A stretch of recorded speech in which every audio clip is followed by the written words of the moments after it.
Hi students, welcome back to New Endu to Learn. Standard 8th குடிமையியல் second chapter குடிமக்களும் குடியுரிமையும் பயிற்சி வினாக்கள். ஃபர்ஸ்ட் கொஸ்டின், சிவிஸ் எனும் சொல் டேஸ் மொழியிலிருந்து பெறப்பட்டது. Answer second one, Latin. Second question, civics எனும் லத்தீன் சொல்லின் பொருள்.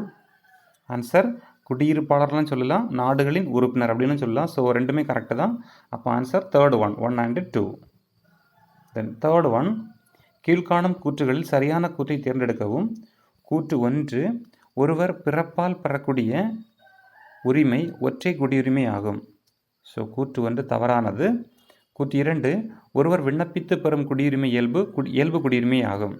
அது சரியானது. Answer third one correct. கூற்று 1 தவறு, 2 சரி. ஃபோர்த்து பொறுத்துக, இந்திய குடியுரிமை சட்டம் 1955, இந்தியாவுடன் பாண்டிச்சேரி இணைந்த ஆண்டு 1962. தேர்டு, அடிப்படை கடமைகள் 42வது சட்ட திருத்தம். பிரவாசி பாரதிய தினம் ஜனவரி 9. ஸோ இதை கரெக்டாக ஜாயின் பண்ணிட்டோம்னா ஃபோர்த் ஒன் கரெக்ட் ஆன்சர். தென் ஃபிஃப்த்து, கீழ்காணும் கூற்றுகளில் தவறானவற்றை தேர்ந்தெடுக்கவும். ஒருவர் தனது பிறப்பால் இந்திய குடியுரிமையை பெறலாம். இது சரியானது. ஒருவர் தனது வம்சாவளியில் இந்திய குடியுரிமை பெற முடியாது. தவறானது. ஒருவர் விண்ணப்பித்து அதன் மூலம் இந்திய குடியுரிமையை பெறலாம். சரியானது. பிரதேசங்களை இணைப்பதன் மூலம் ஒருவருக்கு இந்திய குடியுரிமை வழங்கப்பட மாட்டாது. இது தவறானது. ஸோ அப்போ செகண்டும் ஃபோர்த்தும் தவறானது. இப்போ சாய்ஸ் பார்த்துட்டோம்னா fourth one correct answer. Sixth question, இந்திய வம்சாவளியை சேர்ந்த ஒரு நபர் எந்த நாட்டில் வசித்தாலும் இந்தியாவில் டேஸ் ஆண்டுகள் வசித்த பிறகு இந்திய குடியுரிமை பெற விண்ணப்பிக்க முடியும். ஆன்சர் ஃபர்ஸ்ட் ஒன் 7 ஆண்டுகள். செவன்த் கொஸ்டின், கீழ்கண்டவற்றுள் எந்த ஒன்று இந்திய குடியுரிமை பெறும் வழிமுறை அல்ல. ஆன்சர் செகண்ட் ஒன், சொத்துரிமை பெறுவதன் மூலம். எய்த்து கொஸ்டின், கூற்று 1962ஆம் ஆண்டு பாண்டிச்சேரி இந்திய யூனியனுடன் இணைந்தது. அங்கு வாழ்ந்த மக்கள் இந்திய குடிமக்களாயினர்.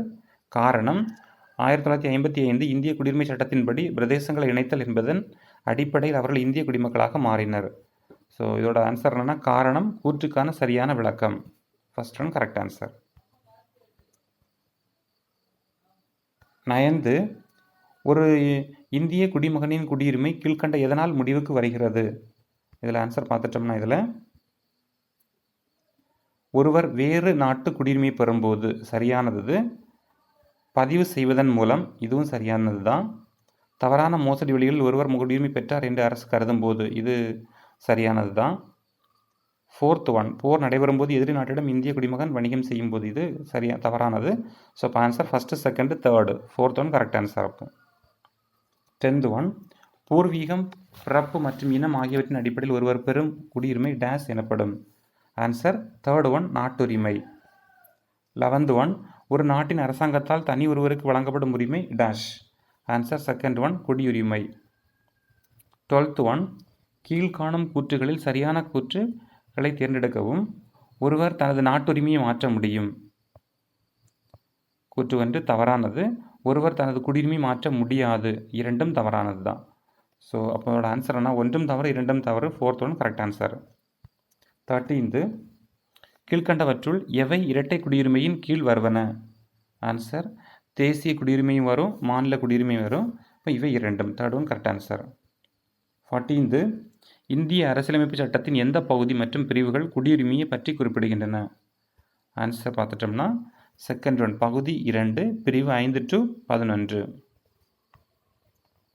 15th கொஸ்டின், கீழ்கண்ட கூற்றுகளில் சரியான கூற்றை தேர்ந்தெடுக்கவும். இப்போ அதில் பார்த்துட்டோம்னா இந்தியா ஃபஸ்ட்டு கூற்று, இந்தியா தனது குடிமக்களுக்கு இரட்டை குடியுரிமை வழங்குகிறது. தவறானது. சுவிட்சர்லாந்து தனது குடிமக்களுக்கு ஒற்றை குடியுரிமை வழங்குகிறது. இதுவும் தவறானது. ஸோ அப்போ answer fourth one. 16th question, இந்தியாவின் முதல் குடிமகன் யார். ஆன்சர் பார்த்துட்டோம்னா செகண்ட் ஒன் குடியரசுத் தலைவர். 17th, இந்திய கடவுச்சீட்டினை பெற்று வெளிநாட்டில் வாழும் இந்தியர் டேஸ் என அழைக்கப்படுகின்றனர். வெளிநாடு வாழ் இந்தியர். 18th கொஸ்டின், கீழ்காணும் கூற்றுகளில் தவறானவற்றை தேர்ந்தெடுக்கவும். அமெரிக்கா ஐக்கிய நாடுகள் இரட்டை குடியுரிமை வழங்குகிறது. ஸோ இது பார்த்துட்டோம்னா சரியானது தான். பி வெளிநாட்டு குடியுரிமை கொண்டு இந்தியாவில் வசிப்பதற்கான அட்டை வைத்திருப்பவர்களுக்கு இந்தியாவில் வாக்குரிமை உண்டு. அது தவறானது. First one correct, second one wrong. அப்போ செகண்ட் ஆப்ஷன் கரெக்ட் ஆன்சர். 19 இந்திய அரசியலமைப்பு 42வது சட்ட திருத்தத்தின்படி இந்திய குடிமக்களுக்கான அடிப்படை டேஸ் வரையறுக்கப்பட்டுள்ளன. ஆன்சர் செகண்ட் ஒன் கடமைகள். 20 கீழ்காணும் கூற்றுகள் சரியானவற்றை தேர்ந்தெடுக்கவும். அதில் கூற்றுகள் 1, 2 ரீட் பண்ணிட்டோம்னா கூற்று 1 தவறானது, கூற்று 2 சரியானது. அப்போ ஆப்ஷன் பார்த்துட்டோம்னா தேர்ட் ஒன் கரெக்ட் ஆன்சர். 21 கீழ்கண்டவற்றுள் எது ஒரு இந்திய குடிமகனின் அடிப்படை கடமைகளுள் ஒன்று அல்ல. ஆன்சர் ஃபர்ஸ்ட் ஒன் நேர்மையாக வரி செலுத்தாமை. 22 சரியான கூற்றை தேர்ந்தெடுக்கவும். கூற்று 1, 2 கொடுத்துருக்காங்க.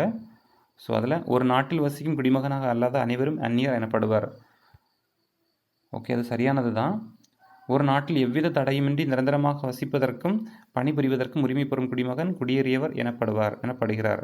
தவறானது. அப்போ ஃபர்ஸ்ட் ஒன் மட்டும் தான் கரெக்டு. அப்போ கூற்று 1 மட்டும். 23 இன்றைய இளைஞர்களை நவீன சமுதாயத்தை வடிவமைப்பதில் பங்கேற்க வைப்பது டேஷ் நோக்கம் ஆகும். ஆன்சர் தேர்ட் ஒன் உலகளாவிய குடியுரிமையின். 24 ஒவ்வொரு வருடமும் ஜனவரி 9ஆம் நாள் வெளிநாடு வாழ் இந்தியர் தினமாக கொண்டாடப்படுகிறது. ஸோ இது தவறானது. காரணம், இது மகாத்மா காந்தி அமெரிக்காவிலிருந்து இந்தியாவிற்கு வருகை புரிந்த நாள். அதுவும் தவறானது. இரண்டுமே தவறான. காரணம் கூற்றி இரண்டுமே தவறுனா அப்போ ஃபோர்த் ஒன் கரெக்ட் ஆன்சர். 25 ஒவ்வொரு உலகளாவிய சமுதாயத்தின் அங்கம் என்பது டேஸ் ஆகும். ஆன்சர் தேர்ட் ஒன் உலகளாவிய குடியுரிமை. 26 என்ஆர்ஐ என்பதன் விளக்கம் non resident Indian. First one correct answer. Then 27 PIO என்பதன் விளக்கம் person of Indian origin. OCI என்பதன் விரிவாக்கம் first one overseas citizen of India. Then 29 இந்திய குடியுரிமை சட்டம் குடியுரிமை பெறுவதற்கு எத்தனை வழிமுறைகளை பரிந்துரைக்கிறது. Answer first one 5. 30 இந்திய குடிமகனை திருமணம் செய்த ஒருவர் குடியுரிமை பெற விண்ணப்பிக்கும் முன் எத்தனை ஆண்டுகள் இந்தியாவில் வசித்தவராக இருக்க வேண்டும். Answer third one 7. 31 இந்திய அரசியலமைப்பின் 8வது அட்டவணையில் இடம்பெறாத மொழி. ஆன்சர் ஃபர்ஸ்ட் ஒன் ஆங்கிலம். 32 இந்திய அரசியலமைப்பின் 8வது அட்டவணையில் உள்ள மொழிகளின் எண்ணிக்கை. Answer 22. First one correct answer. 33 days முதல் டேஸ் வரை இந்தியாவில் பிறந்த குழந்தைகளின் பெற்றோர் எந்த நாட்டவராக இருந்தாலும் அக்குழந்தை பிறப்பால் இந்திய குடியுரிமை பெறுகின்றது. ஆன்சர் செகண்ட் ஒன் 1950 ஜனவரி 26, 1987 June 30. Second one correct answer. 34 இந்திய அரசின் எந்த துறை அமைச்சகத்தால் பிரவாசி பாரதிய தினம் கொண்டாடப்படுகிறது. ஆன்சர் செகண்ட் ஒன் வெளியுறவுத்துறை. 35 வெளிநாட்டு குடியுரிமையை கொண்டு இந்தியாவில் வசிப்பதற்கான அட்டை வைத்திருப்பவர் dash. Answer third one OCI. 36 Mahatma Gandhi தென்னாப்பிரிக்காவிலிருந்து இந்தியா வந்த தினம் டேஷ். ஆன்சர் செகண்ட் ஒன் ஜனவரி 9. 37 கூற்று 1 காரணம் கொடுத்துருக்காங்க அதே மாதிரி. ஸோ அதை கரெக்டாக ரீட் பண்ணிட்டோம்னா கூற்று காரணம் இரண்டுமே சரியானது தான். Second one correct answer. 38 அதே மாதிரி தான், கூற்றும் காரணம் கொடுத்துருக்குறாங்க. ஸோ கூற்றும் ரெண்டும் பார்த்துட்டோம்னா கூற்றும் சரி தான், காரணமும் சரி தான். இப்போ தேர்ட் ஒன் கரெக்ட் ஆன்சர். 39 கீழ்கண்டவற்றில் தவறான கூற்று எது. சாய்ஸ் ரீட் பண்ணிட்டோம்னா செகண்ட் ஒன் ஒரு அரசால் அளிக்கப்பட்ட சட்ட உரிமைகளையும் சலுகைகளையும் அனுபவிக்கும் ஒருவர் அந்நியர் எனப்படுவார். அது தவறான கூற்று. 40th கொஸ்டின் இந்திய அரசால் பிஐஓ முறை திரும்ப பெறப்பட்டு ஓசிஐ முறையுடன் இணைக்கப்பட்ட ஆண்டு டேஷ். ஆன்சர் ஃபோர்த் ஒன் 2015 ஜனவரி 9. 41 ஒரு நாட்டில் எந்தவித தடையுமின்றி நிரந்தரமாக வசிப்பதற்கும் பணிபுரிவதற்கும் உரிமை பெறும் அந்நியர் டேஸ் எனப்படுகிறார். ஆன்சர் தேர்ட் ஒன் குடியேறியவர். இந்த கொஸ்டின் 2019 to 20 கேட்டிருக்காங்க. Third one correct answer. So எல்லாம் மார்க் பண்ணிட்டோம், ஃபினிஷ் கொடுத்துக்கலாம்.